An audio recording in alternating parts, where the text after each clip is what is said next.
ભગવાનને હંમેશા નિર્વાસનિક ભક્ત ગમે.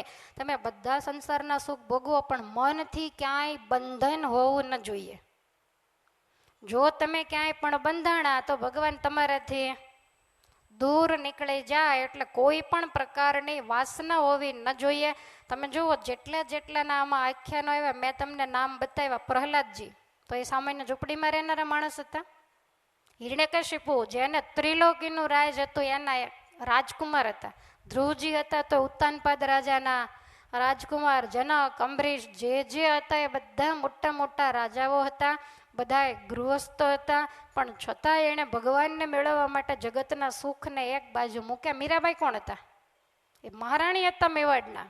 કોઈ જેવા તેવા નહોતા. પણ એ મેવાડના મહારાણી હોવા છતાં એ રાજ્યને મૂકીને સાધુ સંતોની ઝૂંપડીઓમાં જઈ હાથમાં એક તારા લઈને એણે ભજન કર્યું છે લોકલાજને મૂકીને. ત્યારે આજ આપણે મીરાબાઈને યાદ કરીએ છીએ. નરસિંહ મહેતા હતા તો એણે પણ બધું એક બાજુ મૂકી અને પરમાત્માનું ભજન કર્યું. ગુણાતીતાનંદ સ્વામી કે કરોડ કામ બગાડીને એક મોક્ષ સુધારો. તો કદાચ તમે કરોડ કામ સુધાર્યા ને એક મોક્ષ બગાડ્યો તો કાંઈ કર્યું નથી. જો સ્વામી એવું ન કીધું કે કરોડ કામ પડતા મૂકીને એક મોક્ષ સુધારો. પડતા મૂક્યા હોય પાછી ત્યાં નજર જાયા કરે. ખ્યાલ આવે છે? જે કામ તમે મૂકી દીધું છે તો વારંવાર ત્યાં નજર જાય, પણ એને બગાડી જ નાખ્યું એટલે નજર જવાનો કોઈ પ્રશ્ન જ નથી. તો એવી રીતે કરોડો કામને બગાડી અને પછી મોક્ષનો માર્ગ છે એને સુધારવો, જેથી કરીને મન ત્યાં જાય નહીં. ને આવા જે હોય ને એની સહાય ભગવાન કરે. ઓલા મજૂરી કરનારા જે મજૂરો હોય ને દાડિયા, એની જેમ ભજન કરે એની સહાય ભગવાન ક્યારેય કરતા નથી. આપણે ભજન ચોક્કસ કરીએ છીએ પણ ઘર ધણીની જેમ નહીં. કોની જેમ? મજૂરોની જેમ.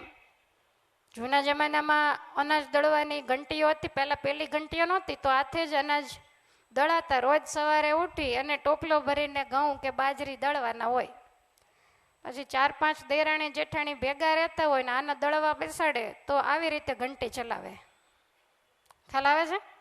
એટલે આ આટલું દળે ને તે પહેલાં બધું કામકાજ કરી નાખે અને પછી એ જુદા થાય.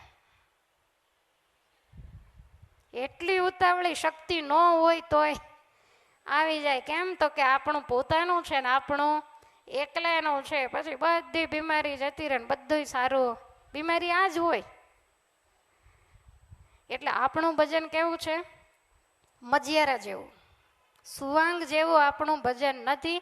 અને જેના આમાં આખ્યાન લખાય એ બધાનું ભજન એવું હતું કે જે પરમાત્માને મેળવવા માટે ખરા ખપવાળા થઈ અને ભગવાનને માર્ગે ચડેલા. અને એટલે ગમે એવી વિપત્તિ આવી તોય મોળા નથી પડ્યા. મોળા નથી પડ્યા એમ નહીં, ભગવાનનો દોષ એણે ક્યારેય પણ કાઢ્યો નથી.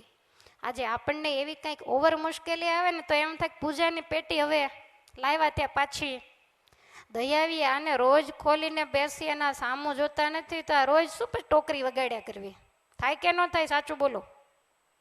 આપણી ધીરજ એવી રહેતી નથી. તો કોઈને એ વાત યાદ રાખજો કે કાયમ દુઃખે રહેતું નથી.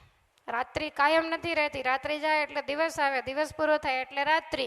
એમ જીવનમાં સુખ આવે વળી પાછું દુઃખ આવે, વળી પાછું સુખ આવે. એકલું આવું ચોમાસું રહે તો તમે ઉધરસ ખાઈ ખાઈને ગુજરી ન જાઓ? શરદીને ઉધરસ ચાલુ જ રહે લ્યો.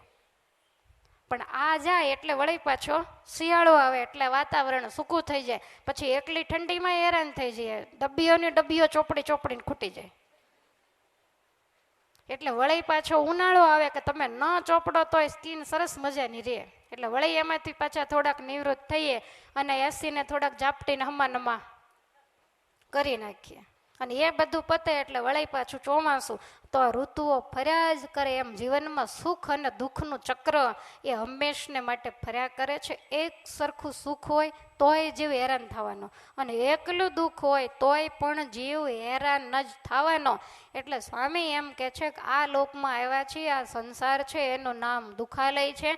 માટે સુખ અને દુઃખ તો આવ્યા જ કરશે પણ એમાં ક્યારેય પણ હરેરી જવું નહીં. કહેતા હિંમત હારી જાવી નહીં.